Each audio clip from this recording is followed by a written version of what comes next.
Welcome back here to NCN. The only practice before Can-Am Duel 2. We just had the Can-Am Duel 1 guys go out, and James Stabilito was the quickest of that group. We'll see if the Chevys have that same success entering this session. Jay Jefferson is the first one to go out in that number 18. He is followed by the 14 of Chris Choi. William Brock also headed out.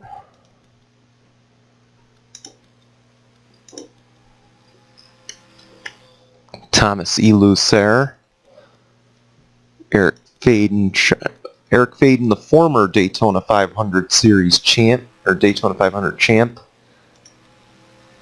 Joshua Scully, we mentioned him in Can-Am Duel Practice 1. Marcus Sacchi, one of your go-or-go-homers, along with his teammate Dylan Young, another go-or-go-homer.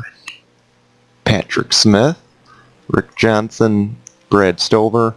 And in this practice, we're going to try and highlight as much change as we possibly can. So stay tuned for that. As you see the 78 go out of Ben Crouch. We'll highlight him in just a minute. As you see, Johnny Gardner head out with the 65. Baron Carlson. That 65 team had some engine issues in their knockout qualifying session. He will have to start at the rear of the field for Can-Am Duel 2 for losing the motor. So this team's not in too great of a position right now, and they know this is really their first chance to see how the car will perform. And who better to work with than Johnny Gardner in that number 6, after he had an incredible session in pole qualifying. That 6 car is pretty quick, so I would not be shocked to see them possibly pull off an upset here in the 500.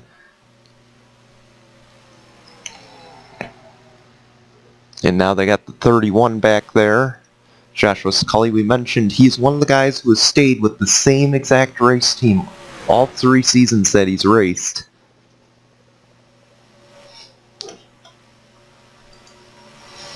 Diego Yepes on his way out as well. But Joshua Scully is one of a few drivers who's been with the same race team, along with Richard Johnson, Dylan Young, Charles Sanford, just to name a few others. I mean, they've changed numbers, but they certainly have not changed their race team. 00, Diego Yepes for Starcom Racing. The big question, this is a small team. They are locked into the Daytona 500. They start in 7th for this Can-Am Duel. Do they take it easy? Do they go all out? Same thing with the number 6, obviously. Do these guys go all out? Do these guys just play it conservative and try to make it to the 500 with their primary cars? That's going to be a question we're going to be asking for the next couple days. You see back there Phoebe Awada and the number 12 of Marcus Sacchi working together. Now the 40's looking to the inside. This is a new partnership. Joe Falk and Circle Sport no longer partnered with the Motorsports Group. TMG switched numbers to drive the number 40 this season, just like in their former Xfinity. Just like with their former Xfinity operations, they will keep that number. But they partnered up with Johnny Davis to get sponsorship from Flex Seal. And they'll also keep Hulu around as sponsorship. And they've had dismal 2 Cup seasons that they've run. I believe they were last in the standings the first year with Ryan Riso. And they didn't have a great season last year with TJ Hanley. They're hoping Phoebe Awada can change their luck here in this season. Let's pull up the leaderboard. As all 23 guys have now gone out to practice. The number 19, Joe Jefferson, is your fastest and no longer the case. The 6 of Johnny Gardner to the top of the board. Keep in mind the top 2 go or go homers that are not locked in will lock in on Thursday, as Patrick Smith now goes to the top of the boards. They got a good line draft going here. Single car line. And this is the 3rd RCR ride. But we want to go back and actually highlight that 78 again. Why are we highlighting Benjamin Crouch?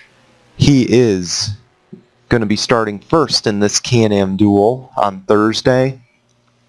And not only that, he is going to be starting in second in the Daytona 500. Pushed the 17 to the pole. And it'll be interesting to see what they can do. They had a decent season last year. I think they just narrowly missed the chase, if I recall. But they're looking for better success this year. They downsized to a one-car team due to some sponsorship issues. But I don't think that's going to be a problem. There's his former teammate, Thomas Elucer. I guess you can call him a half teammate now. He moves over to 20, pulls in Eric Jones, and replaces the former incumbent of that ride, in Angel Navarro, who also helped us last season with the 500. He is not back this season. So Thomas Elucer is now the new driver of that number 20. Coming over from Furniture Row, as we mentioned, just like Eric Jones did in the Monster Energy NASCAR Cup series. Hoping to have the same success, if not more success, with this team. He was 30th, I believe, in the point standings last season. The 77's owner points go to Gaunt Brothers and the number 96. Dylan Young now, he's second quick in this session. And that's good for this team. They bring Dr. Pepper over from last season's Daytona 500 champion, or Daytona 500 team in BK Racing. New fastest now, Marcus Sacchi in the number 12, with help from Steve Morgan in that 13. They now go to the top of the charts. And the 13 is locked into the 500, so is the 43, and we want to explain that rule. So, 2 teams shut down.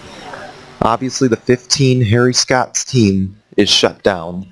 Couldn't sell the assets because GMS bought all of them and decided to only run one car.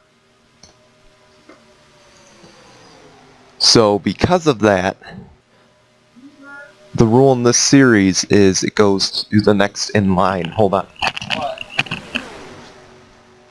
What? Hold on. Sorry, once again, I told you guys I get distracted very easy and I get interrupted very quickly. But the 13, based on the rules, if the team does not sell the team must sell assets in order to sell owner points. The team did not sell any assets, couldn't sell the owner points, so the next in line was the 13.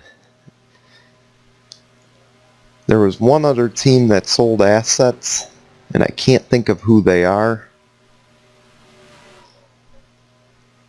But the 43 picked up those points via the rules. So teams outside get to slip in after that.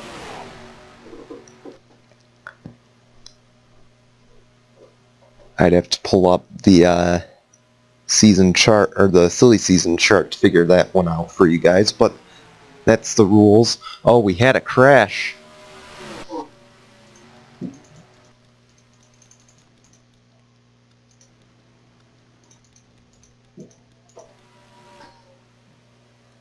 Don't know who it was.